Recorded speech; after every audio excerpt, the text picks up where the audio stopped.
Gracias. Bueno, muchas gracias a todas y a todos por venir. Empezamos la temporada de cine en la SER pues, desde el Festival de Venecia. Yo probablemente tirada en los pasillos del Palacio de Venecia, José en un estudio de los pequeños de la SER, por supuesto, y la hemos acabado en la Academia de Cine, con lo cual bastante bien. Estamos bastante bien. Vamos a empezar, gracias a la Academia, porque es un placer estar aquí y hacer el programa desde aquí. Es verdad que han venido muchísimos podcasts. Nosotros somos un podcast, programa de cine, tenemos mucho sonido. No sé cómo lo vamos a apañar. Hemos hecho un PowerPoint para que todo quede muy clarito, que en la radio se va a escuchar divinamente. Así que vamos a empezar, como siempre empezamos, pues con la sintonía. Así que empezamos ya. ¡Acción!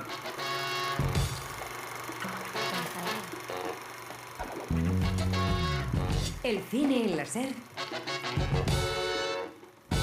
con Pepa Blanes.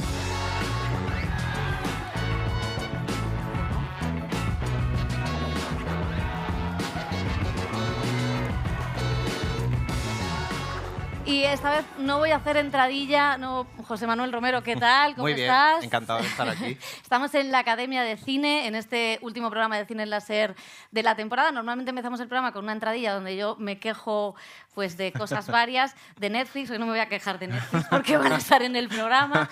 Me quejo de la falta, de lo mal que le va al cine de autor a veces, de la cantidad de cine americano que hay en Cannes, de la precariedad. Hoy va a ser toda una celebración. Iremos metiendo pullas porque si no, no sería el cine en la SER, pero así vamos a estar. Elio Castro, ¿qué tal? ¿Cómo estás? Hola, ¿qué tal? Buah, muy buenas. Muy bien, es la voz que tengo. Este La voz micrófono, del cine. este micrófono es... Estamos en la Academia de Cine y claro, la Academia de Cine es una institución que tiene 40 años, como yo, o sea, una institución muy joven, como veis, y que está situada al lado de la sede del PP, la calle Génova. Para los oyentes que son de fuera de Madrid, sitúen un poco dónde está la cosa. No he dicho nada malo, simplemente he dicho una verdad. Hace 40 años se fundó la Academia de Cine, que fue una fundación con una cena. Sí, bueno, y antes de esa cena fundacional pues hubo una serie de preparativos, pero efectivamente una serie de actores, sobre todo productores, Alfredo Matas entre ellos, pues estaban deseando hacer una academia al estilo un poco de la Academia de Ciencias y Artes Cinematográficas de los Estados Unidos, de Hollywood, ¿no? Entonces, al principio fue bastante modestas sus intenciones, o sea, se centraba yo creo que únicamente en dar unos premios anuales y en poco más, no tenían casi ni sede. Esta sede, además, fue un regalo del gobierno de José María Aznar a la Academia del Cine. O sea que realmente sus inicios fueron muy, muy pobres, ¿no? Pero yo creo que a lo largo de todos estos años la intención de la Academia ha sido mucho más que otorgar un premio o una serie de premios, porque también a lo largo hay otra serie de premios, la Medalla de Oro de la Academia, en fin, una serie de otros premios, ¿no? Sino, sobre todo, pues, difundir, potenciar el cine español, y ahora lo que está haciendo, además de por las escuelas, sí, llevar el cine a la escuela llevar el cine a la escuela, ¿no? Pero también que haya una serie de preproducciones, o aquí se desarrollen guiones, ¿no? En fin, yo creo que la actividad de la Academia es mucho más interesante y se proyecta, además, yo creo que a lo largo de los próximos años muchísimo más, ¿no? Sí, de hecho, hay algún residenta por aquí en la sala, o sea que hay mucha gente del cine. Muchísimas gracias a todos y a todas por haber venido. Y como siempre, es un programa un poco al uso. Vamos a hablar de los estrenos de la semana, vamos a hablar de las series con algunos de los protagonistas de esas series que se van a estrenar en este mes. Pero también va a haber algunas sorpresas. Por supuesto, queremos que el público participe, que nos cuente qué películas y qué series va a ver en el verano, qué quiere ver, si está bien el cine de autor. Tenemos muchos rostros conocidos a los que vamos a ir incluyendo, pero vamos a empezar con los estrenos de la semana y el primer estreno es Superman. Krypto. A casa. Llévame a casa.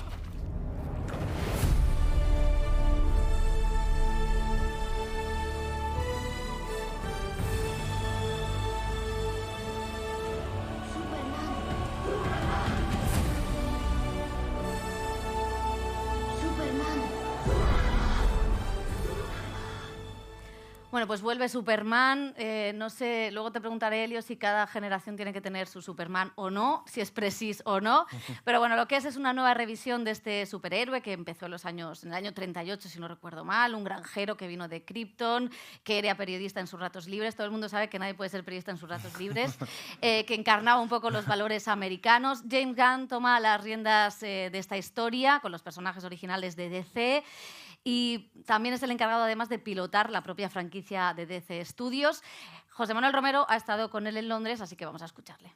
Yeah, for sure. I mean, I think that there's a lack of risk and there's a lack of planning. I think that to tell stories, you need a reason to tell that story. It can't just be, oh, we're making a so-and-so movie because so-and-so's never been in a movie before. There's got to be a reason for the characters to exist. There's got to be something relevant to our world. And the script has to be finished first and foremost. Yeah, I think we're trying to approach it in the best way we possibly can. I fell in love with Superman as a kid through reading comic books. And when I started reading Superman comic books, it wasn't just Superman landing on Earth in a spaceship and a bunch of humans. It was Superman in a world of superheroes. He already had friends. He had the Daily Planet gang. There were giant monsters and robots and flying dogs. And so I really just kind of recreated, for today's audience, what I loved in Superman comics as a kid. Bueno, pues reactualizar Superman para las audiencias de hoy. ¿Es preciso que cada generación tenga un Superman, Elio Castro? Yo creo que está un poco superado. Yo no he visto esta última versión, ya la veo mañana. Pero, hombre, Superman nace en los años 30, a finales de los 30, como dices tú, además como una tira de cómic. Después de la Gran Depresión de los Estados Unidos, cuando el país se aboca a la Segunda Guerra Mundial, o sea, en un momento político y social muy característico de los Estados Unidos. Luego triunfa en la radio. El personaje triunfa en la televisión y luego ya en los 70 también en un momento político y social importante en Estados Unidos, también de crisis, la guerra y en la posterior guerra de Vietnam, en fin, el Watergate, es decir, vuelve el mito de Superman como gran héroe americano. Además, con el desarrollo de los primeros grandes efectos especiales, ver a ese Superman, a ese Christopher Reeves volando, pues era toda una novedad. Pero luego las películas que se han hecho de Superman, la verdad es que no han funcionado muy bien. Se han desarrollado muchísimo los efectos especiales, pero a mí personalmente me parece que han fracasado todas los intentos de llevar a Superman a la gran pantalla. Ha habido otros superhéroes que pues se han desarrollado, todos los de Marvel. Marvel ha ganado esa guerra con DC, yo creo que ha tenido también su momento, no lo ha conseguido, lo han intentado unir también con esta Liga de la Justicia, con Batman y tal, pero yo lo veo ya un poquito pasado de moda Superman, la verdad. Ya la capa y los calzoncillos los veo un poquito superados.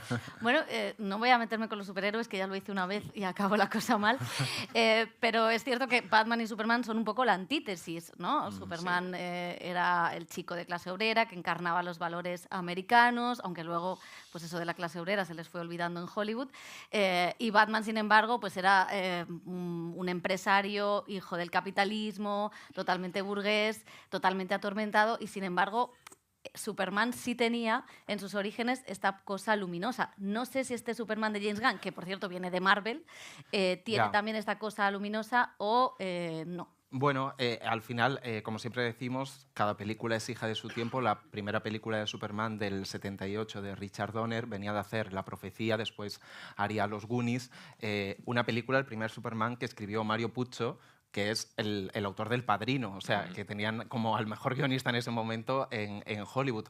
Y estábamos en una época de Jimmy Carter, después del Watergate, en la que había una sensación de, bueno, en el contexto de la Guerra Fría, indudablemente, de Estados Unidos como brújula moral, como referencia del mundo, intentando hablar de progreso, ¿no? En ese momento. ¿Cómo cae ese primer Superman, cómo conecta o cómo dialoga con este Superman de 2025 cuando Estados Unidos creo que no es referente moral o brújula del mundo en No sé por qué dices ningún eso. caso. No sé por qué. No se me ocurre nada. Este Superman, a ver, creo que hay bastante fatiga de cine de superhéroes, ¿no? Que casi todas las películas parecen iguales, hay una ensalada de efectos especiales, del ritmo de la película que no deja respirar a los personajes.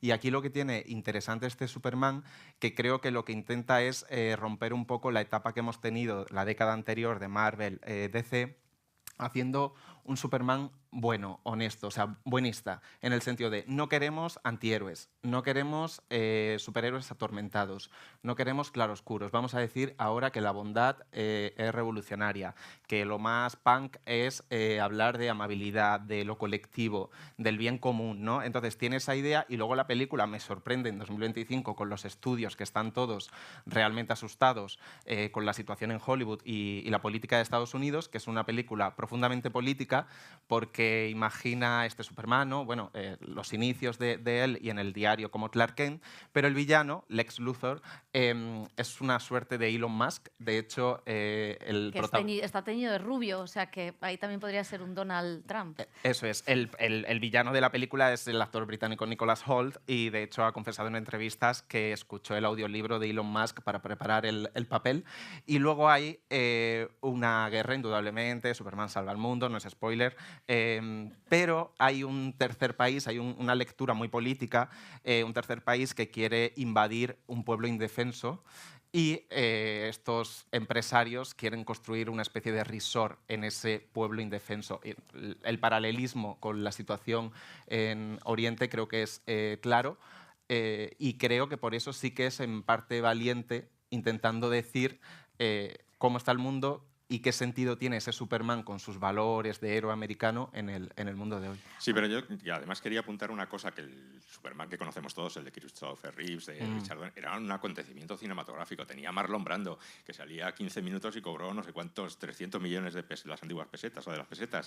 Tenía a Glenn Ford como padre de Superman. A Jim Hackman. A Jim Hackman haciendo de Lex Luthor. Y además eran películas que además eran muy divertidas y además tenían cierta picardía, o sea, tenían su toque sexual, ¿no? O sea, eran películas... Estás pidiendo mucho. Claro.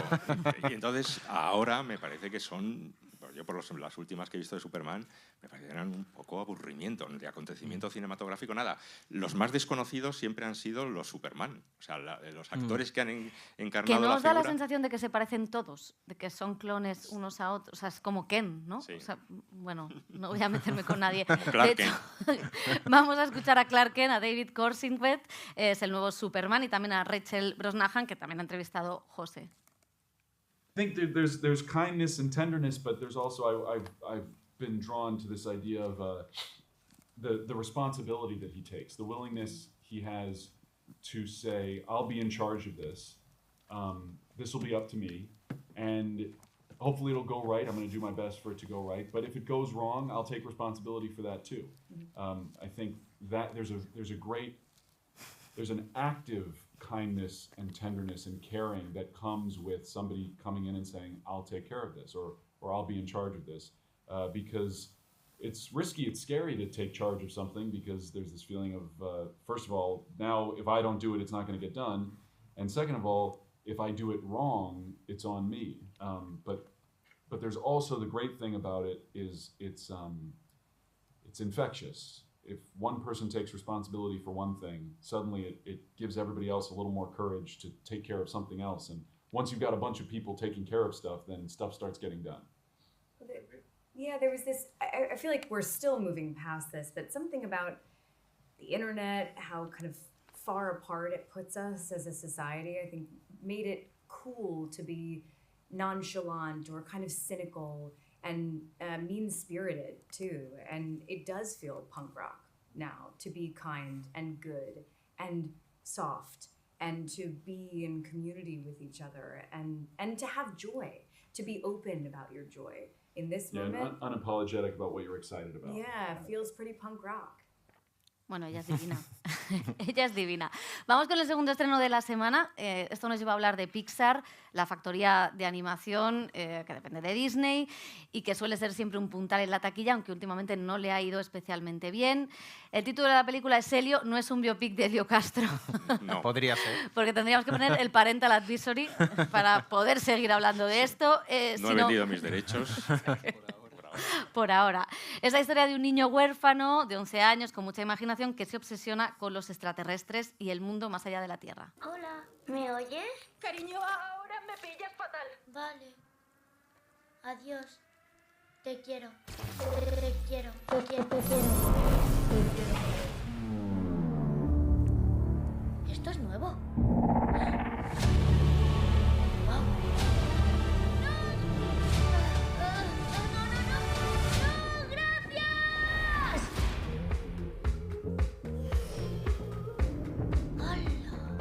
Por favor, diga el nombre de su planeta. La Tierra. Bienvenido, líder de la Tierra. Bueno, pues en Estados Unidos no ha funcionado bien en taquilla. En España veremos cómo va la cosa. Y es verdad que Pixar da un poco de síntomas, no sé si de agotamiento, pero no le están saliendo bien las últimas apuestas, sobre todo desde la pandemia. No sé si creéis que es porque pues, el hecho de estrenar en plataformas en la pandemia hace que sepas que van a estar en plataformas y eso haga que la gente no vaya al cine, si es que han perdido la creatividad, no sé. Bueno, no le está saliendo bien las pelis originales nuevas, ¿no? Del Revés 2, el año pasado, fue como lo más taquillero, pero es verdad que venía de una secuela, era una secuela de una peli muy especial que a todos de alguna manera nos marcó, ¿no? Inside Out. Y aquí yo creo que lo que le está faltando es que está dando palos de ciego en el sentido que no encuentra las historias, no encuentra la conexión emocional que tenían los personajes de Pixar que siempre han tenido. En este caso es un niño huérfano, latino, y se queda con su tía que no sabe muy bien cómo gestionar o cómo cuidar a ese niño. Y a partir de ahí no le interesa tanto a la película el arco emocional del personaje, que es algo que siempre ha cuidado mucho Pixar, como le interesa más, otra vez, la aventura espacial, donde hay un villano muy Marvel, donde hay monstruos, no sé cuántas criaturas, y creo que se pierde un poco en esa aventura espacial y olvida el arco emocional del personaje. Yo creo que... Joel Peña, que no te he presentado. ¿Qué tal? Yo creo que me sumo un poco a lo que dice José, porque pudimos hablar con las directoras, con Domichi y con Madeleine Serafian, y nos decía que al final lo que querían era que el universo, esa galaxia, ese espacio fuese llamativo, porque eran conscientes de que Pixar ya había producido películas como WALL-E, como Lightyear, que ya habían pasado en ese espacio, entonces querían como algo novedoso y nos lo decían, que era como ese objetivo inicial. Entonces creo que se han quedado... Hago yo una lectura de que creo que se han quedado un poco lejos porque creo que hay mundos más impresionantes y también con lo que decía José, con ese arco narrativo de que al final no es un personaje memorable como los que han pasado también en los años anteriores que ha dejado el legado de Pixar y creo que se queda un poquito ahí, como viajar un poco ese sentimiento de pertenencia del protagonista, la soledad infantil, que son temas que está guay que vayan a las salas, que los niños pues puedan verlo, pero se queda quizás corto en cuanto a ese hilo. Yo es que soy muy mal pensado y creo que Disney cuando compró Pixar quería hundirla completamente. Pues probablemente. Y entonces, sí, pues disimuló unos cuantos años, hizo unas películas que estaban muy bien, pero su intención era acabar con Pixar. Entonces ahora se está viendo. Hay una cosa curiosa, que es una polémica en torno a la película. No sé si esta es una película de transición, y a mí es lo que me da miedo. Es una película de transición entre la era pre-Trump y la era post-Trump, segunda parte, porque es verdad que eran 3 directores, tú has mencionado a 2 directoras, estaba también Adrián Molina, que es el director de Coco, y que se salió del proyecto porque el personaje en un principio iba a ser un personaje queer, y en esta nueva era, donde todo lo queer en la administración Trump no encaja, pues había muchas críticas internas o mucha autocensura interna dentro de la factoría. Entonces, claro, a mí lo que me da miedo no es si esta película funciona o no, lo que me da miedo es a muchos fans o a muchos críticos que digan que esta película no funciona o que las últimas películas de Pixar no funcionan precisamente porque había personajes queer, ¿no? Que esto también es una de las cosas, porque eran woke, ¿no? Que este es el discurso. Y sí me da miedo que Pixar haga otro camino, otro viaje en ese sentido. Sí, lo más interesante de esa denuncia de la producción, de la que salió el director en mitad cuando tenía ya armada la película y de hecho habían hecho un primer corte y visionado, esto siempre según un reportaje extenso con fuentes fuentes del Hollywood Reporter, era que los trabajadores de Pixar denunciaban la propia autocensura de sus jefes, que no habían venido de Disney, sino que ya esa autocensura se queda en un nivel intermedio. Eso decían los trabajadores, yo cito porque yo no estoy allí.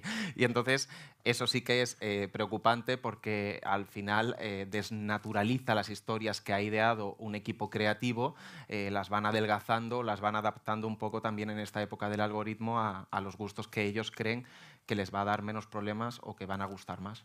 Al final era un poco lo que decía Pepa, que veníamos también de esa censura que ya desde Lightyear, con ese beso, que creo que la polémica recorrió internacionalmente el mundo para contar lo que estaba pasando y que los directivos de Pixar dijeron, hombre, no vamos a crear una película que vuelva a tener esa censura o esa polémica, y quitaron muchísimas escenas, que es lo que comentaba Adrián Cruz, el otro director, escenas donde el personaje de Elio pues mostraba su pasión por la moda, que se confeccionaba su propia ropa, donde también tenía una preocupación por el medio ambiente, y al final sus características, su identidad se perdió y se quedó ahí un poco pues esa búsqueda de pertenecer a algo, pero nada más allá de un gusto personal.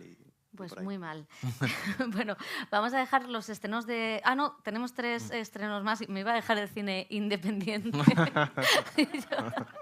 O sea, la iba a liar bastante parda. Bueno, 3 recomendaciones que queremos que tengáis en cuenta. Por un lado, La mercancía más preciosa, de Michel Hazanavicius. Es el director de The Artist, que se atreve ahora con una historia de animación. Digamos que es una pareja que acoge a un bebé que acaba abandonado por sus padres, que van en esos trenes que los nazis pues, tuvieron para llevar a todos los judíos a los campos de exterminio. Se estrena también Tres amigas, que es la nueva película de Emmanuel Muret, este director francés, este Woody Allen francés. Esto ha generado muchas risas en la radio. Esta es una especie de Hannah Arendt, de Hannah y sus hermanas. Estoy mezclando todo.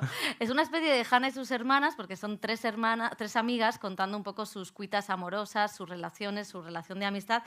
A mí es un director que no me suele gustar, me empacha, pero esta película me ha gustado mucho. Creo que tiene otra sensibilidad distinta a las anteriores. A ver, ¿Estáis de acuerdo? Mejor guionista, creo yo, que director. Es increíble la manera que tiene, ¿no?, de narrar los personajes, de empastar el guión, porque entran y salen personajes. Es muy Woody Allen.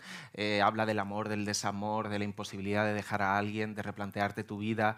Y la verdad que la peli se ve muy bien. Lo que tiene es que creo que se toma demasiado en serio. En un momento es como buen francés, es intensito, es dramático y no es liviano, y algo de humor aporta, ¿no? Y entonces acaba siendo pues alguien un poco pedante. O sea, a mí me gusta el uso de la voz en off. Si vais a verla, fijaros en ese detalle, Elio. Sí, es verdad, ¿no? Tiene un planteamiento inicial bastante original, ¿no? De presentación de los personajes y cómo se presenta el personaje, digamos, principal a sí mismo, ¿no? Pero a mí me ha hecho poca gracia, en general. O sea, sí, encuentro que es un poco pedante, por no decir... Está hater, Elio. Muy francesa. Ha venido a destrozar todo. Sí. Pero vamos, para gustos, colores. Y está también en la corriente de Hong Sang-soo, el director coreano, que también estrena en cines esta semana. Y en realidad cerramos temporada, sigue Elio Castro al frente durante todo el verano, o sea, va a seguir el cine láser, pero sí que es verdad que es un momento para poder hacer análisis de cómo ha sido este primer año, qué películas nos han gustado, cuáles nos han gustado más. Lo vamos a hacer siguiendo las pautas de un poco de lo que hacemos en las listas de lo mejor del año, es decir, aquellas que se hayan estrenado en cines y que hayáis podido ver, porque si empezamos a hablar de todas las de festivales, claro, es un follón. Entonces, bueno, esto es un poco lo más destacado de este año, desde enero hasta aquí. Algunas parecen que son del año pasado, pero no. Se han estrenado en enero, como The Brutalist, por ejemplo. No sé quién quiere empezar. Elio, lo más destacado para ti de este año. Te veo... Pues mira, me quedo con, The Brutalist, sí, Sirat, yo creo que es la película que nos ha sorprendido, emocionado, nos ha gustado, nos ha discutido todos con ella. Y... Hemos escuchado a Oliver Lasse. Exactamente. Todo el rato. Todo el rato lo hemos escuchado en bucle y... Se han metido con él, se han metido contigo. O sea... Conmigo yo no he hecho nada esta vez. No, y yo destacaría, por ejemplo, bueno, además de Sorda, que triunfó en Málaga, pero a mí, por ejemplo, del cine español, Una quinta portuguesa, me parece que es muy interesante también el recorrido que ha llevado en las salas, porque es una película pequeña que yo creo que se ha recomendado mucho entre la gente, ha funcionado eso del boca a oreja y yo creo que también es una de las películas así a destacar en esta primera mitad del año. Y luego, pues de las demás, sí, Vermiglio a mí me gustó, y luego Los Pecadores es una película bastante curiosa que ha funcionado muy bien, que ahora ya está en plataformas, pero que es una película que apenas se estrenó, además, en Semana Santa, ¿no? Y entonces apenas tuvo promoción, pero funcionó muy bien en taquilla también. A y mí es me gusta mucho. el único blockbuster original que ha hecho Hollywood casi en el primer semestre. Bueno, original me refiero... Junto a Mickey 17, que sí, yo creo que son original. los dos blockbusters que, si tienen que estar en los Oscar, espero que sean estos dos y no la Fórmula 1 de Brad Pitt, porque realmente sí me parecen ideas originales. Bueno, la escena de baile de Pecadores es alucinante y me parece que además tienen una propuesta temática, una propuesta visual, que eso, sí, las carreras de coches bien rodadas, pues gracias, es lo mínimo que se espera de Hollywood, ¿no? O sea que, bueno, eso me parece interesante. Y sí que creo que Sirat y Sorda han sido dos de las películas españolas de las que más hemos hablado. Sí, en y Tardes de Soledad, que venía bueno, se me olvidaba, claro. Venía precedido de la Concha de Oro del Festival de San Sebastián. Parecía que su paso por las salas iba a ser muchísimo más potente, iba a causar muchísimo más polémica, se iba a hablar muchísimo más. ¿Ha tenido más fuerza Oliver Lasse que Albert Serra? ¿Estás Sí. queriendo decir Sí. No, yo creo que el paso por las salas de Tardes de Soledad pues no ha funcionado muy bien. Bueno, yo creo que sobre todo ha sido un muy buen semestre para el cine español. De lo mejor que hemos visto, yo creo que son historias que se han hecho aquí o se han estrenado, ¿no? Desde Tardes de Soledad, que venía de la temporada pasada, pero aparte de Sorda, que estuvo en Berlín y en Málaga, de Málaga también salió Muy Lejos, de Gerarón, salieron Los Tortuga, de Belén Funes, salió La Buena Letra de Celia Rico, y luego vino el petardazo, nunca mejor dicho, de Sirat. Y entonces, pero si te pones a evaluar cuántas grandes pelis ha habido o se han estrenado en este primer semestre, creo que el cine español ha tenido muy buen nivel, o al menos nos ha dado una buena película por mes, cuando a los americanos o otras cinematografías creo que han tenido un semestre más irregular. Sí, hoy tenemos un micrófono por si tenéis vuestra peli favorita de lo que va de año, queréis comentar. Nunca tenemos público en el Cine en Láser, o sea que esto es un poco un acontecimiento. Y tenemos a María con un micrófono por aquí, o sea que levantad la mano y os damos el micrófono para decir lo que queráis, que luego cortaremos si no nos gusta lo que habéis dicho, evidentemente. Yo estoy de acuerdo con lo que decíais, o sea, que sí que es verdad que el cine español ha tenido un buen inicio. Yo añadiría Queer de Guadagnino, sin ser yo muy fan de Guadagnino, porque a mí sí que creo que me ha gustado. Y luego sí que tenemos que decir que hemos visto muchas películas en festivales que se estrenarán en este primer otoño, como pues hemos visto Romería, hemos visto La Palma de Oro de Panaji, hemos visto películas, se estrenará El Cautivo, que todavía no la hemos visto, pero que llega a los cines en septiembre. O sea que quizá el problema va a ser que tenemos de nuevo otro otoño con un embudo, con muchos blockbusters y con mucho cine de autor, que evidentemente esto es otro tema que podemos tratar al hilo de este análisis del primer año, porque claro, hablamos de 150 millones de Parque Jurásico en promoción o en marketing, no es el dinero que tiene el cine independiente, no es el dinero que va a tener Romería para llegar a los cines o que va a tener El Cautivo. Claro, ¿cómo conseguir un hueco, cómo esas películas van a conseguir un hueco con los blockbusters americanos, con todo lo que tiene que venir?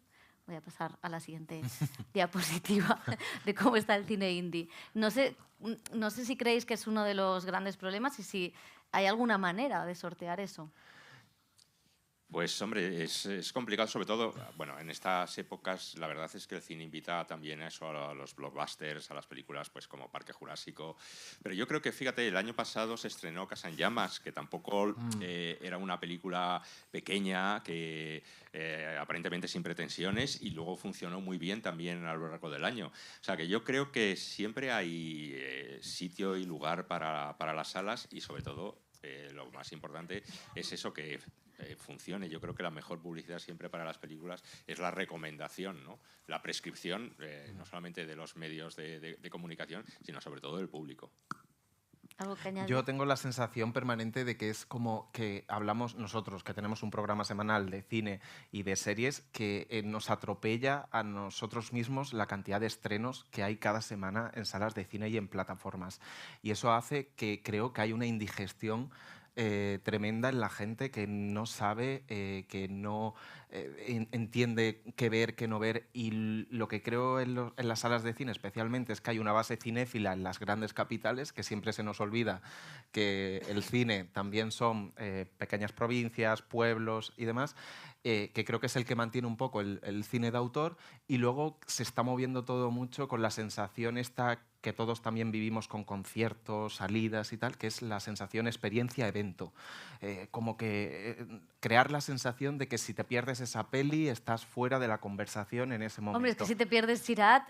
Claro, pero esas Ojo. son las pelis, claro, esas son las pelis que están generando ese ruido, pero generar ese ruido no es fácil. O sea, tienes que tener muchos elementos, además de que te acompañe la peli, porque sea una peli sólida. Pero creo que es necesario hacer ese esfuerzo. Y claro, no puede haber un evento cada semana, porque la gente tiene 50.000 eventos al mes ya de por sí. Y creo que es muy difícil ese equilibrio. De hecho, decías lo de los cines. En Elda, que es una ciudad de 56.000 habitantes, no estaba Sirat para ver en cines. Bueno, Elda no tiene cines, sería irse al pueblo de al lado. Enrique Costa es distribuidor de Elástica, una distribuidora independiente. Te ha tocado, no has levantado la mano, pero yo he asignado el mando. ¿Cuesta tanto o da miedo este otoño donde, al final, lo decimos todos los años, se aglutinan todos los estrenos, hay muchísimo dinero para las majors, poco para las no majors? ¿Cómo ves el inicio del otoño? Tú que estrenas romería, además. Bueno, yo venía en plan fan, pero creo que al final somos conscientes todos, tanto los indies como las majors, que el otoño es la temporada más importante a la hora de atraer el público a las salas. Por eso creo que tanto los americanos como nosotros lo que buscamos es esa posibilidad de que esas pelis puedan ser vistas por el público. Está claro, como tú dices, que competimos contra ellos con unas herramientas más escasas, pero somos muchísimo más ingeniosos y además creo que, bueno, siempre tenemos la suerte de tener pues algún periodista con una camiseta de la directora en cuestión o cosas así que ayuda de alguna forma, ¿no? No he cobrado, Nada, para nada. Me consta. Pero es eso, tienes que buscar el ingenio y tienes que buscar la posibilidad de que tu película se vea, de que tu película sea de la que se habla, ¿no? En el caso estabais hablando de Sirat, que lo ha conseguido, y la verdad es que creo que la distribuidora independiente que hizo el lanzamiento de esa peli lo hizo muy bien desde el principio, con el apoyo de la productora y de Movistar en ese caso también, y era una estrategia que también le salieron unas cosas muy bien para que todo funcionase, ¿no? Con el reconocimiento del premio. Y en el caso de los estrenos que venimos en otoño, pues bueno, lo intentamos, ¿no? Yo creo que... Tienes unos cuantos. Tengo unos cuantos, no solo romería, pero bueno, el 5 de septiembre en cines, en los mejores cines. Y la verdad es que en el fondo es apasionante y muy divertido estrenar en esas fechas y conseguir que las películas se vean. Es un placer. Y porque si funcionan, pues consideras que tu trabajo lo has hecho bien. Si sale mal, la culpa es del distribuidor. Siempre es así. De los periodistas también. Pues Enrique Costa, muchísimas gracias. Un aplauso para Enrique Costa. Ya no vienes más. Bueno, pues vamos a dejar aquí el análisis de cine. Elio, no te vayas muy lejos porque como sigues la temporada que viene, no te me despistes, no sé que me toca quedarme a mí. Y ahora sí pasamos a las series de televisión.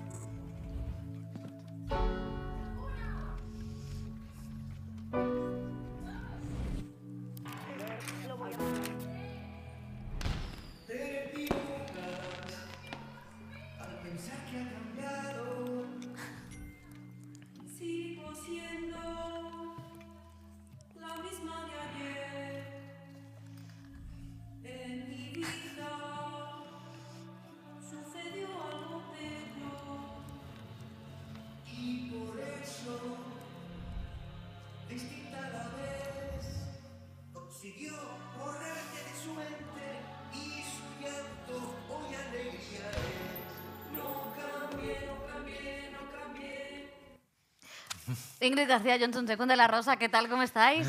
Muy bien. Un aplauso para ellos también. Gracias por venir. Muchas gracias por la invitación. Muchas gracias.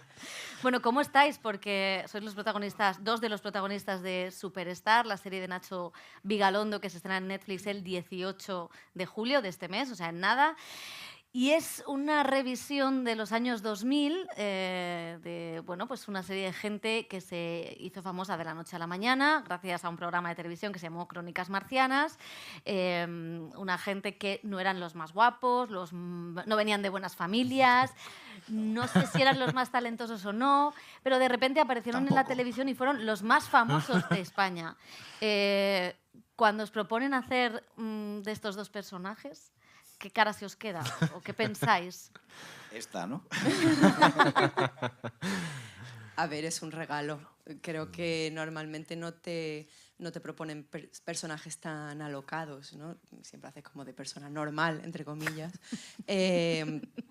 Y en ese sentido, hacer algo que sabes que la gente va a reconocer ya de por sí supone un reto, ¿no? Tener que adecuarte a esa forma y además pues esas formas tan características, yo creo que personalmente para mí como actriz es un sueño poder hacer algo así. Yo estaba muy contenta. Ya desde el casting me pareció una suerte simplemente poder prepararme el casting y hacer 2 escenitas y cantar una canción y que la gente me escuchara. Para mí lo contrario.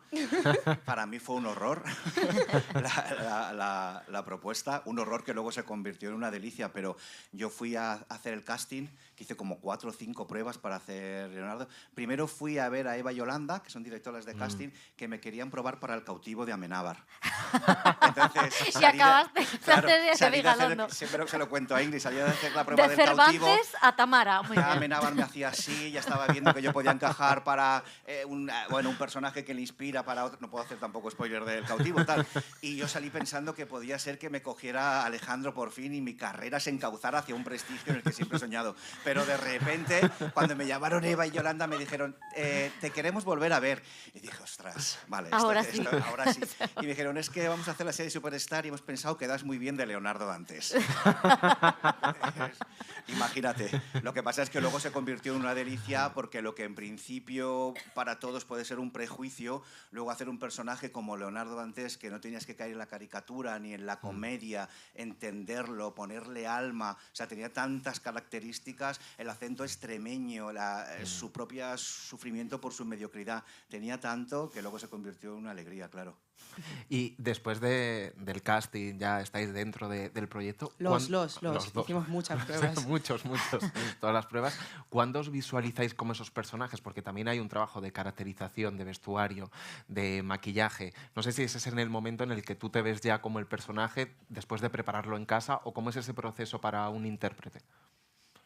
Yo es que actúo sin gafas y no veo nada, o sea, no me visualicé nunca, o sea, no me vi, pero sí que... Ni a nadie del equipo tampoco. No.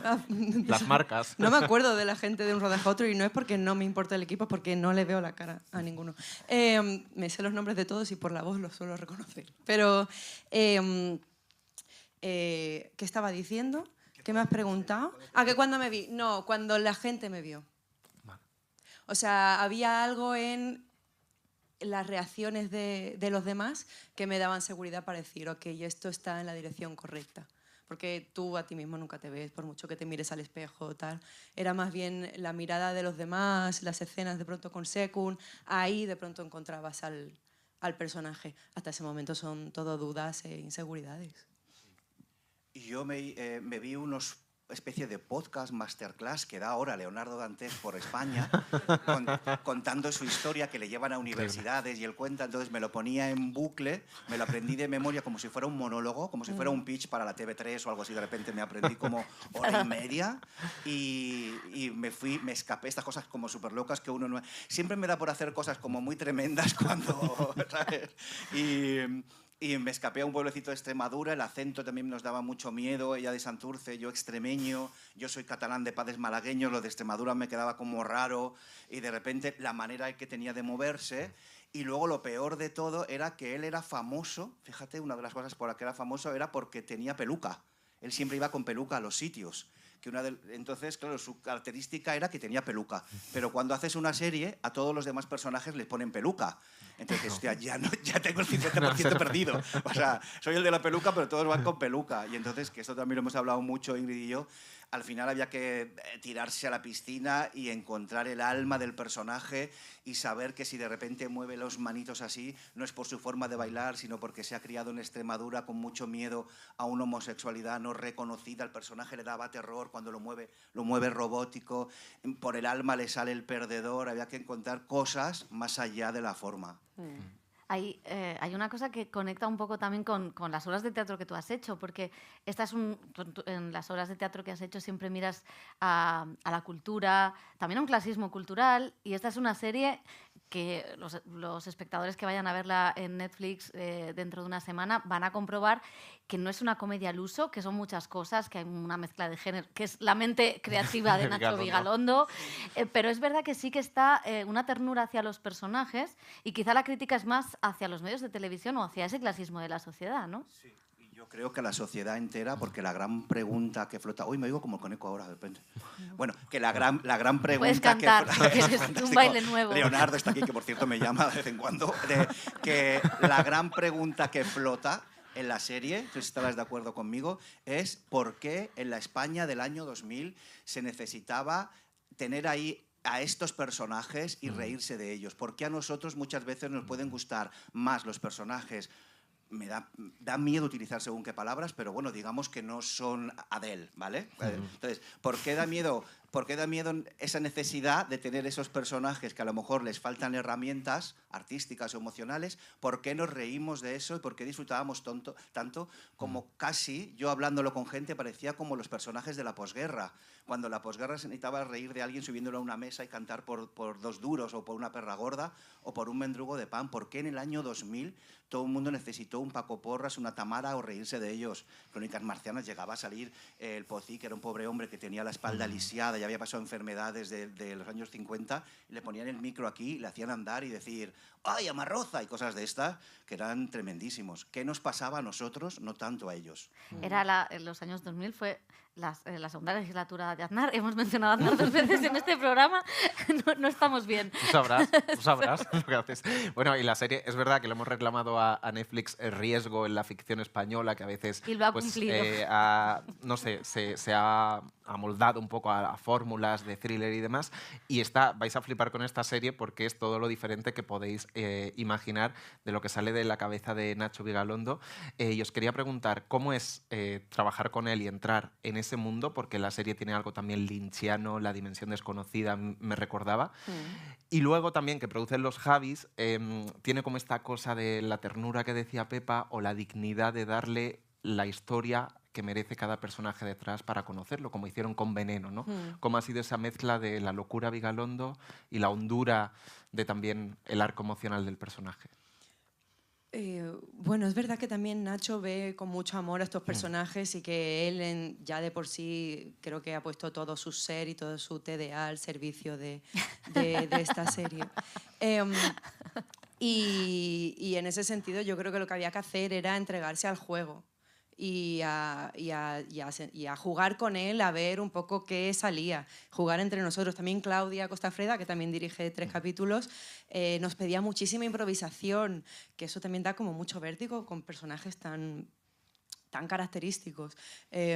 Y en ese sentido yo creo que la serie juega mucho con géneros, juega mucho con las historias, juega con los personajes, y nosotros como actores también tenemos que jugar ahí, porque si no se queda una cosa hermética y fría que creo que no hubiera servido y no hubiera estado al servicio. Y ya te digo, es que Nacho es un niño jugando, o sea, a él le encanta rodar, entonces te transmite una energía de bueno, pues venga, vamos a jugar todos a que estamos haciendo una serie. No hay tanta concepción de el trabajo. Sí, como intelectualización sí, no tanto, ¿no? Ni de las horas, ni no ensayamos apenas, y vamos muy venga a ver qué sale y vamos a divertirnos con esto. Y el trato con ellos, tú decías, Leonardo, de antes me llama todavía. A ti te hemos visto con Tamara Llurena en varios eventos. ¿Cómo ha sido el trato con ellos? Para ellos, ¿cómo es o cómo ven que se haga una serie sobre aquel pasado? A ver, es muy fuerte. Para mí es muy fuerte haber interpretado a una persona que existe, que lo va a ver, haber hecho esta serie que es tan alocada, tan distinta, que prueba tantas cosas. pienso en ella y en lo que ella tiene que estar viviendo y no soy capaz de imaginármelo. Entonces me siento muy afortunada por todo el cariño que nos han dado y por toda la confianza y por lo contentos que están con lo que hemos hecho. Hay algo ahí de generosidad de ellos que yo espero que las expectativas que tienen puestas en la serie pues les venga de vuelta, ¿no? Ella quiere sentirse reconocida y vista de otra manera, como ha sido vista normalmente por todos nosotros y por el público, y espero estar a la altura de lo que ella espera. Porque es, o ella desea, que es una persona muy luminosa, muy buena, muy cariñosa. No sé, no ha habido nunca una mala palabra, oye, hazlo bien. No, ha sido... Siempre a favor y nos parecemos, lo vas a hacer bien. ¿Y te ha dado algún consejo? ¿Te ha servido algo? ¿Te ha ayudado en algo? No me ha dado ningún consejo de nada. No, yo tampoco quería. Creo que yo podría haber estado siguiéndola, imagino, si hubiera querido, y conviviendo con ella durante el mes previo, pero nunca llegas a conocer a nadie al 100%. Y creo que esta serie es tan diferente, con estos elementos fantásticos, que justamente yo tampoco quería llegar a su intimidad. Estás más al servicio de lo que te pide la serie, los episodios, y más a construir la fantasía, Tamara en este caso, que contar realmente la verdad. Nacho dijo una cosa una vez que me gustó mucho, y es que a veces para contar la verdad hay que mentir un poco. Y eso me lo tomé como lema. En la serie lo demuestra. Sí. A Leonardo, por las conversaciones que he tenido con él, le da un poco más igual. Vive en un mundo, o sea, le da alegría, pero vive en un mundo más onírico, casi de artista superviviente. ¿Sabes? Como que compuso para Los Chunguitos, luego de repente formó de la pandilla Basura, luego no sé qué, ahora es la moda de los biopics, pues él está en un biopic. O sea, lo vive desde una cosa como que forma parte del universo del artista. Y a mí me pasa un poco lo mismo. A mí me preocupa más, antes hablaba de Superman, siempre desde chico pienso más en los daños colaterales. ¿Sabes? Cuando se pelea Superman y Batman, los que han muerto, los edificios de al lado, cuando se pega, digo, todos los que han muerto para su pelea, ¿por qué no hablan de ellos? O cuando en vez de un biopic de nosotros, pues hablando en serio, cuando hacen Dahmer, ¿qué pensarán las madres de los chavales que han matado, que conviertan a Dahmer en un mito, ¿no? O esto me perturba más cuando los personajes reales son asesinos y cosas de estas. Pero Tamara y Leonardo están flipados, están deseando hacer un de viernes o algo así. Claro. La serie tiene, hay una cosa muy original, es que cada capítulo tiene un título. Títulos como Carretera podrida, Tamara 6 dedos o La crisis del ladrillo, o Losers de Bohemia, que es uno de mis títulos favoritos, porque lo conecta y realmente sí tiene mucho de Valle Inclán y del Esperpento. O sea, sí tiene mucho, o sea, la serie tiene esto. No sé si es el nuevo Valle Inclán. Nacho Vigalondo. Bueno, hay frases de Valle Inclán. Sí, pero ese capítulo es de Paco Becerra, de hecho, es el único que escribe él y creo que está muy clara su mano, ¿no? Sí, hay que decir eso. Antes nombraba a Claudia Costafeda, que yo creo que la mezcla del universo Javis con Nacho Vigalondo... Con Paco Becerra. Con Paco Becerra, gran autor y censurado teatral, ha conseguido que estos personajes de mayores en un capítulo vayan por esta calle donde hay el homenaje a Valle Inclán y le hable a los turistas del Esperpento. Yo creo que es una de las secuencias de la serie más especiales y más bonitas. Esa es la del 15M y no hago más spoilers. Y no hago más spoilers, que el señor de Netflix viene a por mí. Ya está. Pues lo vamos a dejar aquí. Gracias, Secund de la Rosa, Ingrid García Muchas Johnson. gracias. Enhorabuena y que vaya muy bien el estreno. Gracias.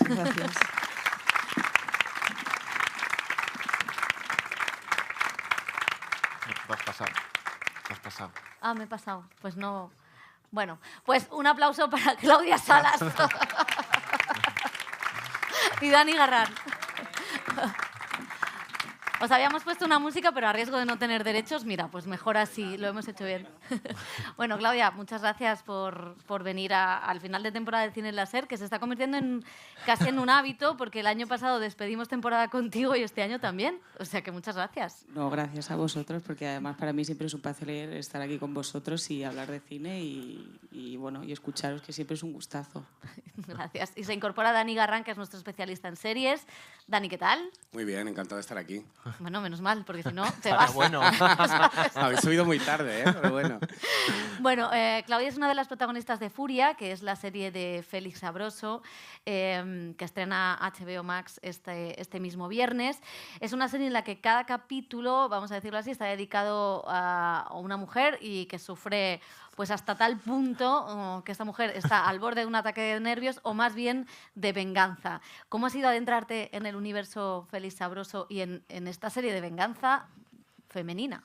Sí, pues entrar en el universo de Félix es algo que es un regalo para alguien que se dedique a esta profesión, yo creo, porque Félix es de las personas más generosas, más talentosas, más inteligentes que me he cruzado y que creo que me cruzaré. Es un tipo, de verdad, es un tipo increíble y lo hace muy fácil. Con Félix es muy gustoso estar a su lado. Primero porque aprendes mucho, porque de verdad que es un ser culto, muy culto. Y segundo porque de una manera muy sana te acompaña todo el camino y entiende tu inseguridad y va un paso. Yo siempre he sentido con Félix que va un paso por delante todo el tiempo. Entonces, para mí trabajar con Félix ha sido de las mejores cosas que me han pasado hasta ahora y luego pues un regalo también estar rodeada, ¿no? del talentazo que hay en todo el reparto y muy contenta y muy feliz, la verdad. Por la parte que me toca, yo intenté aportar dentro de todo este talento que tienen todas estas lobas de la interpretación lo que buenamente podía y lo que más hice creo que fue pues, absorber todos los conocimientos que había a mi alrededor, que no eran pocos, y me quedo un poco como con ese viaje y ese proceso. Sí, porque todas estas lobas de la interpretación son Carmen Machi, Natalie Poza, Candela Peña, Cecilia Roth, Ana Torrent, Pilar Castro, tú también, por supuesto. ¿Cómo es? Tú compartes, sobre todo, muchísimas escenas con Carmen Machi, eres su asistenta. ¿Cómo es gritarle a Carmen Machi? Y pegarle una bofetada a Alberto San Juan. Ya, Es que es lo más. Pues es que Carmen ha sido, de verdad, desde el primer momento una compañera excepcional. Yo a ella la admiro profundamente. De hecho, es de las actrices que tenemos que más admiro. Admiro muchísimas, ¿no? Pero ella es como un flechazo para mí. Y la carrera que ha tenido, y ella como persona y como actriz, pues es un poco, yo creo que nuestra generación, las que van antes, nos intentamos mirar de alguna manera, no por caricaturizar, sino un poco como por aprender de alguien que ha llegado antes que tú, que tiene más experiencia y que tiene que aportarte, ¿no? Entonces yo a Carmen siempre la escucho y ella también ha sido muy, muy, muy generosa, ella y Alberto, que es verdad que son con los que más comparto trama. Lo he pasado muy mal. Yo lo he pasado fatal en este rodaje, he de decir, honestamente. O sea, yo tuve mucho el síndrome de la impostora porque yo iba a rodar cada día pensando, hoy es el día que me llaman y me dicen, prescindimos de ti. Porque claro, yo veía a mi alrededor todo lo que veía y decía, pero ¿qué pinto yo aquí? Es que de verdad que no lo llegaba como a entender del todo y a día de hoy aún me cuesta verme ahí. Entonces, lo he pasado mal, pero luego también, jolines, no sé, al final creo que forma parte también el miedo de la inseguridad y nos pasa a todas, ¿eh? O sea, yo he visto inseguridades en Candela o en Natalie o incluso en Félix. Y también es una manera como de entender que esta profesión es tan bonita que no terminas nunca de saber todo y que esos nervios precisamente son un poco lo que te hace mantenerte viva, porque si te vas a subir a un escenario y no tiemblas un poquito antes, pues apaga y vámonos. Pero no sé, ha sido un proceso muy bonito a nivel personal y a nivel profesional, la verdad. Y nos decía Cecilia Roth, que también es otra de las protagonistas, que cuando se habla de furia, si es de los hombres, nunca se dice furia masculina, ¿no? Siempre es la furia, porque se da por sentado y hay muchas películas sobre venganza, sobre la furia del hombre. No sé si te gusta que la serie reivindique esa furia femenina en el sentido de mujeres que están hasta ahí y que estallen, que tengan este estallido, que la ficción le dé la posibilidad de contar esta historia, ¿no? Desde diferentes situaciones, porque se habla de muchos temas en cada capítulo. Sí, porque además creo que hay una cosa educacional del sistema en el que vivimos, que a las mujeres no es tan acostumbrado verlas estallar en determinados momentos o lugares sociales. Y es más fácil igual ver a un hombre, ¿no? Como alzar la voz. Es una cuestión de educación, yo creo. Entonces, de repente creo que es mucho más atractivo y más poderoso ver a 5 tías desahogando un poco su ansiedad y su furia y su estado de nervio y vengándose de alguna manera también, ¿no? Como parte de vivir. Es verdad que furia es como ese deseo, placer oculto que tenemos todos de, bueno, no voy a llegar a hacer esto porque políticamente no está bien, ¿no? No se debe. Y en Furia sí se atreven. Y esto mola mucho también, como lo ha contado Félix, porque es muy juguetón, es muy gamberro, es casi cabaretero. Hay puntos y hay escenas muy... Bueno, que yo creo que es una apuesta y es un riesgo, y si no se llega a hacer así, no funciona. Y yo creo que Félix también en esta serie lo que ha conseguido es, bueno, o sea, es como la demostración de alguien que apuesta por su personalidad y por sé que quiero contar una cosa y sé cómo la quiero contar y hago el ejercicio de paciencia porque algún día me llegará, y ha llegado. Entonces es como un desfogue absoluto de Félix sabroso en todos los sentidos. Claro, es que decía que había estado 10 años con el proyecto, y al final, claro, desde la muerte de Dunia Ayaso, y le había costado 10 años poder sacar esta serie. Y luego hay una cosa que también habla, se habla de desahucios con el personaje de Natalie Poza. Tu personaje es un personaje que está atravesado por la clase, porque es la asistenta de un artista que hace unas horas de arte que no sé quién se ha quedado esas horas de arte después del rodaje, pero que de alguna manera sí que retrata lo que está pasando en España. No sé si teníais esa sensación. Es que hay muchísimo paralelismo, y fíjate que es hace 10 años y sin embargo llega en un momento en el que efectivamente todos los temas que toca socialmente es que están a la orden del día.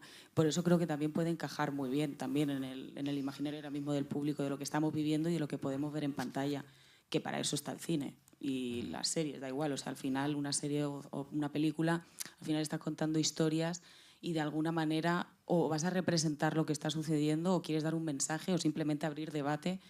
Entonces, todos los temas, que no son pocos los que se tratan en Furia, son un reflejo de la sociedad y da que pensar muchísimo. A mí me parece que creo que el público la puede aceptar muy bien porque, bueno, simplemente ya con los diálogos y con cómo se están diciendo las cosas que se están diciendo, a mí no me ha pasado antes con otra serie tener que echar para atrás, volver a escuchar lo que han dicho y reflexionar en el momento. Como que creo que estamos acostumbrados cuando estamos haciendo algo, cuando estamos escribiendo un guión, masticarlo mucho hasta que se lo damos un poco al público, ¿no? Y aquí Félix no. Félix trata a todo el mundo con un coeficiente intelectual de 125 y creo que eso por lo menos es novedoso y a mí me parece interesante también. Estamos de acuerdo. Sí. Nos queda mirando. ¿No? Luego, tú leía en una entrevista que tú decías que te gusta que te dejen jugar, improvisar.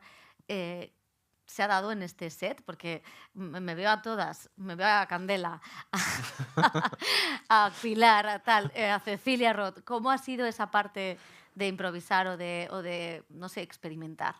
Por mi parte, ni una coma. Pero porque ni por mi parte, ni por la de Carmen, ni por la de Alberto. Quiero decir, estaba tan bien el guión, estaban las escenas tan bien conectadas unas con otras.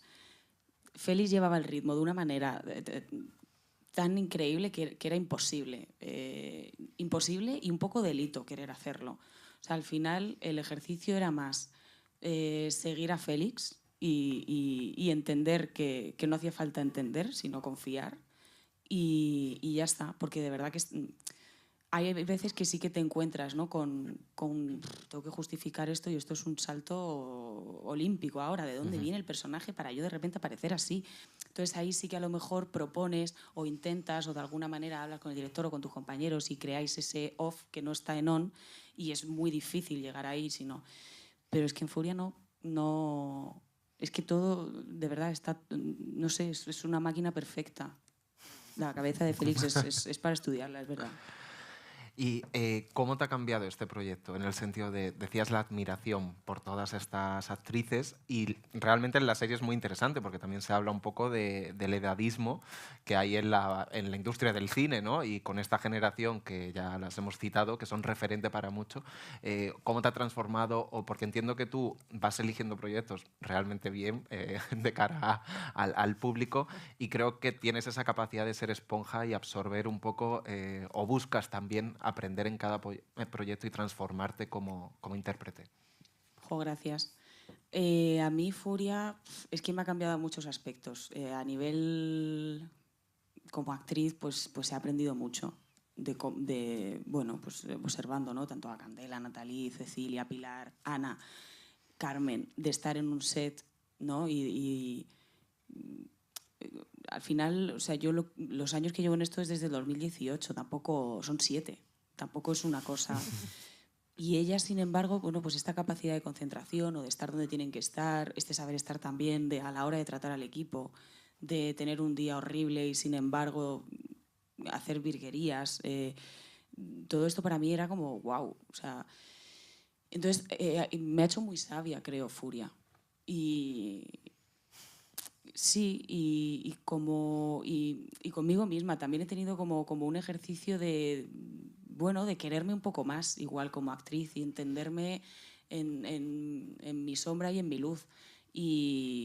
Y de aprender incluso de mí, porque muchas veces yo salía del set diciendo, madre mía, esto no sé lo que he hecho hoy, o me iba a casa y repetía frases que ya había rodado, lo cual no tiene ningún tipo de sentido, con otras intenciones. Entonces, pasar por todo eso y sin embargo ver como la reacción de la gente por el trabajo que he ido o que creo que he conseguido, darme cuenta que a veces, jolín, que no hay que castigarnos tanto, que hay que disfrutar más y no perdernos como el juego de este oficio. Entonces, ellas tenían eso, Félix me ayudó a eso.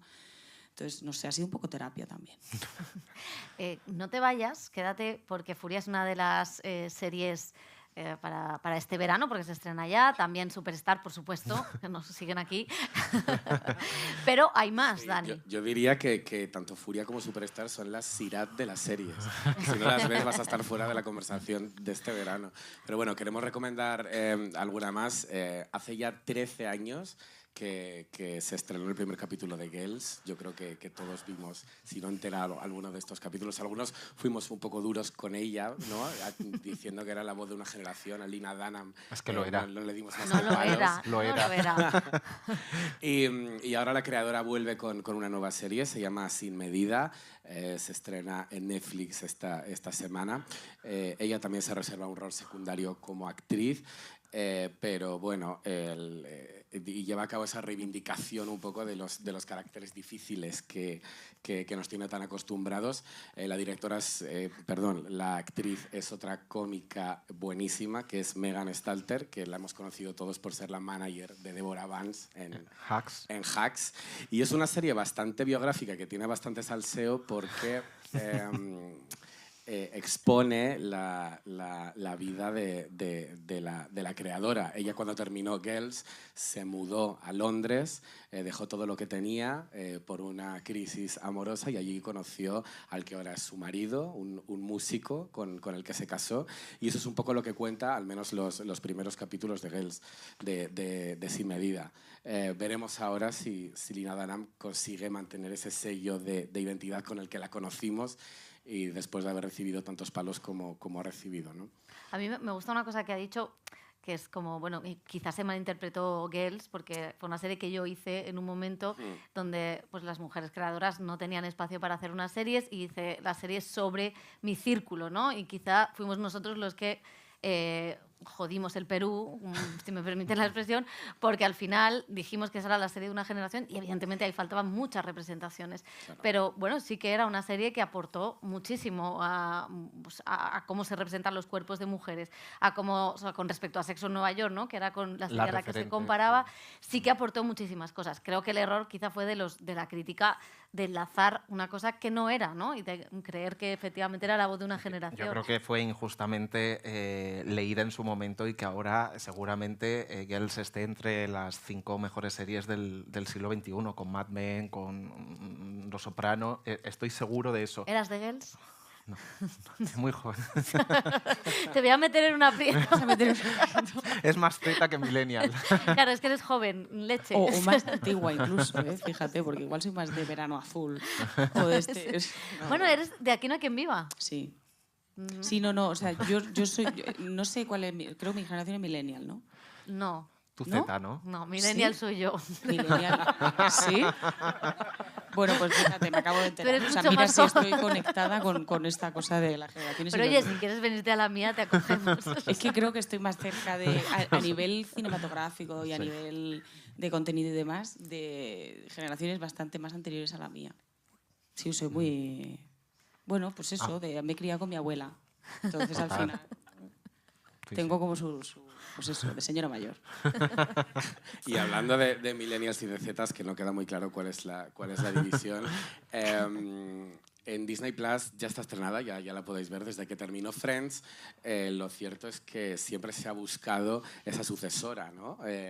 Hace ya 20 años que se terminó la serie, todavía no se ha encontrado una nueva Friends, pero ha llegado una nueva que sí que puede llevar ese sobrenombre de la Friends de la generación TikTok. Se llama Adults, ya está estrenada, ya podéis verla. Y es una serie, afortunadamente, hija de su tiempo y tiene todo lo que no tenía Friends. Toda esa diversidad sexual y racial, esta sí la tiene. Son 5 amigos neoyorquinos que viven juntos. Por supuesto, son precarios, tienen sueldos irrisorios para los estudios que tienen. Se cuenta cómo se pagan la casa, no como Chandler y compañía en la serie de los 2000, y tienen conciencia de los errores del sistema en el que viven. Se atreven incluso a hacer bromas sobre acoso sexual. Entonces, Vaya. bueno, la verdad es que está bastante bien, ¿eh? Es algo fresquito, una comedia para la generación TikTok, si queréis verla este verano. ¿Algo más? ¿O hacemos recomendaciones de no solo estrenos, te parece? Vamos a ello. Vuelvo a insistir en que tenemos un micrófono, es la última oportunidad. Chusa Monjas, ¿no quieres decir unas palabras? O sea, Chusa Monjas es la jefa de la academia, la jefa de prensa de la academia y que siempre nos insta a preguntar en las ruedas de prensa y le he devuelto un poco la pelota en el tejado. Pero a vista de que no nos va a recomendar una serie para el verano, vamos a recomendarlas nosotros. José, ¿qué recomiendas para el verano? Bueno, pues de lo que he visto completa de la primera parte del año, yo recomendaría The Studio en Apple TV Plus, de la que está completa, ¿no? Creo que si te gusta las sátiras, si te gusta un poco el mundillo Hollywood, ahora que hablaba Dani de la nueva serie de Lena Dunham, que justo la serie está basada en que a ella la dejó su novio compositor por Margaret Qualley, que es una de las protagonistas de La Sustancia, ¿no? Pues estas cosas de Hollywood, de bambalinas, de querer saber qué hay detrás, cómo funciona el jefe de una gran compañía, yo creo que es la serie, para mí una de las series del año de Seth Rogen y que es divertidísima y ves un poco también cómo funciona la industria y lo cínica e hipócrita que puede ser.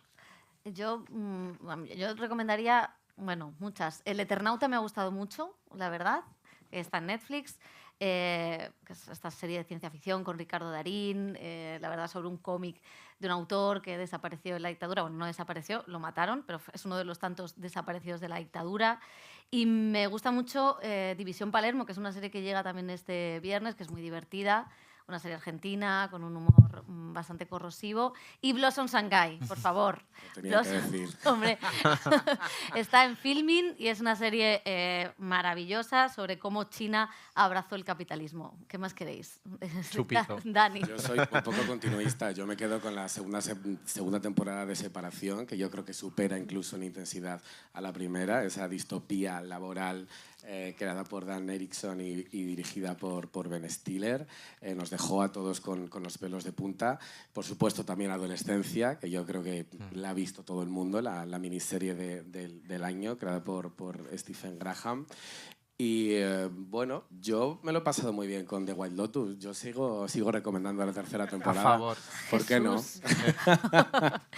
Claudia, es tu última oportunidad. ¿Quieres recomendar algo? ¿O quieres hacer como Chusa Monjas y no recomendar nada? Yo me voy a hacer de Apple TV porque la de Separación es una que llevo tiempo queriendo ver, entonces recomiendo que nos hagamos todos de Apple TV también para poder verla. Y voy a recomendar Furia y Superstar, evidentemente, porque creo que hacemos muy buenas cosas también y que, bueno, que merecen la pena. Pues Claudia Salas, muchísimas gracias por haber estado en este especial El Cine Láser. Gracias. Muchas gracias.